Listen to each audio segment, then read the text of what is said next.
What would you do if your home, the place where your family sleeps, suddenly turned against you? Imagine waking up in the dead of the night to hear your name being called from a dark, empty room.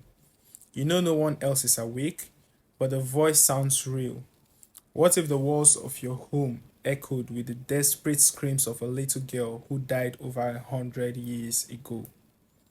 That's exactly what happened to the Harper family. In the heart of a quiet English village stood an old Georgian house, its walls worn by time and weather. For years, this house had a reputation that the locals dared not speak of too often. It had stood vacant for almost a decade after the previous owners fled, leaving everything behind in a hurry. They didn't sell it, they didn't come back to collect their belongings. They simply vanished as though the house itself had swallowed them. This is the story of the Harper family, the family that unknowingly stepped into the house's dark history and would live to regret it. The Harper family moved into the house in 1971, eager to start a new chapter of their lives.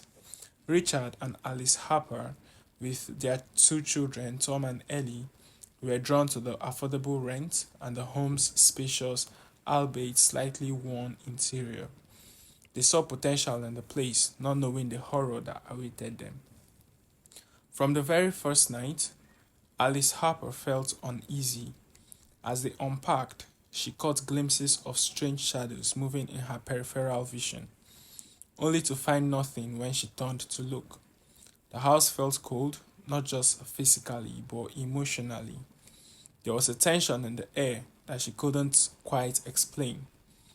Richard, ever the skeptic, brushed it off as stress from the move, but Alice knew something was wrong.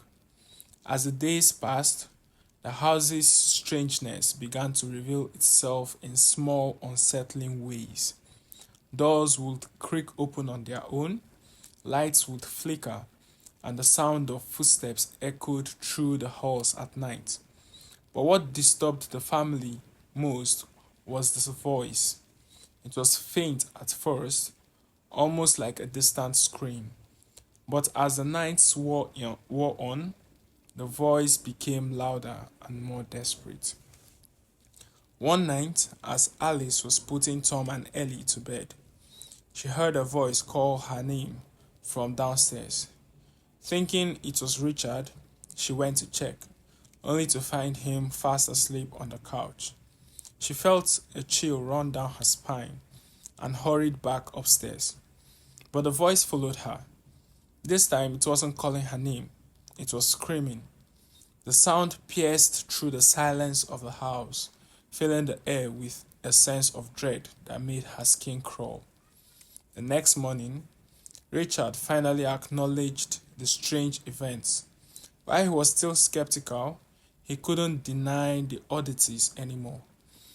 The family decided to investigate the house's history, hoping to find an explanation for the strange occurrences.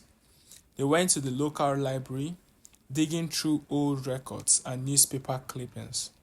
What they discovered was horrifying. In 1864, the house had been the scene of a gruesome murder suicide. The owner, a man named Samuel Wright, had killed his wife and daughter in a fit of rage before taking his own life. According to the reports, his daughter, Emily, had screamed for hours before she was found dead. The neighbors heard her cries, but no one came to help, as the house had already gained a reputation for being cursed. Armed with this new information, the Harpers were understandably shaken, but leaving the house wasn't an option. Financially strained, they couldn't afford to move. So they tried to ignore the increasingly disturbing events, but the house had no intention of being ignored. The next few weeks were a living nightmare. The voice grew louder, the footsteps heavier, and objects began moving on their own.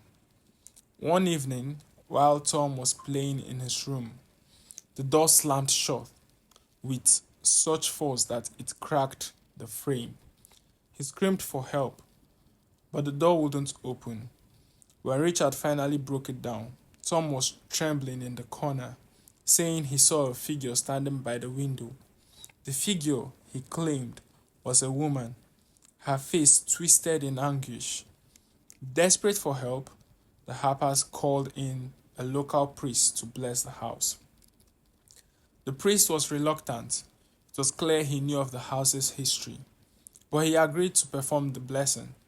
As he walked through the rooms, sprinkling holy water and reciting prayers, the atmosphere in the house became heavier, almost suffocating. And then, just as he reached the basement door, the screaming started again. This time, it was louder than ever, filling every corner of the house. The priest turned pale and immediately left, warning the Harpers that something evil resided in the house, something beyond his power to cleanse.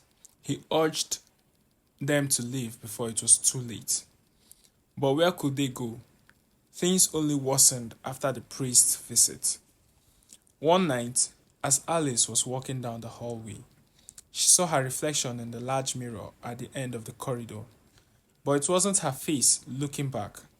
It was the face of a woman, eyes hollow and mouth twisted in a scream. The reflection reached out, its hand pressing against the glass as if trying to break free.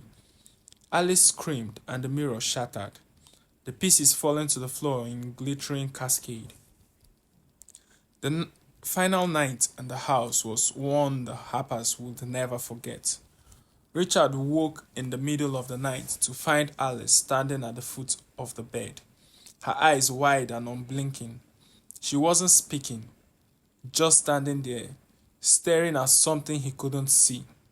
When he got up to shake her, she snapped out of it, but immediately screamed in terror, pointing behind him.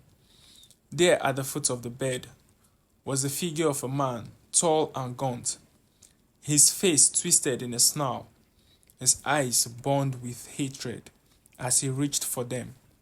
Richard grabbed Alice and they ran out of the house, not even stopping to grab their children. They found Tom and Ellie already standing outside in their pajamas, crying.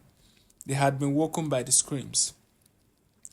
The Harpers never returned to the house after that night. They moved in with relatives in a nearby town, leaving everything they owned behind. The house was left abandoned once more, its windows dark and empty, yet still holding the memories of those who had lived and died within its walls. The villagers say that if you walk past the house on a quiet night, you can still hear the screams, the echoes of a family trapped in their own nightmare, and the spirit of Emily Wright, forever calling for help that will never come. To this day, the house that screamed remains a dark chapter in the history of the village, and no one dares to step foot inside. The Harper story is just one of the many that surround the cursed house, but it's the one that people remember most.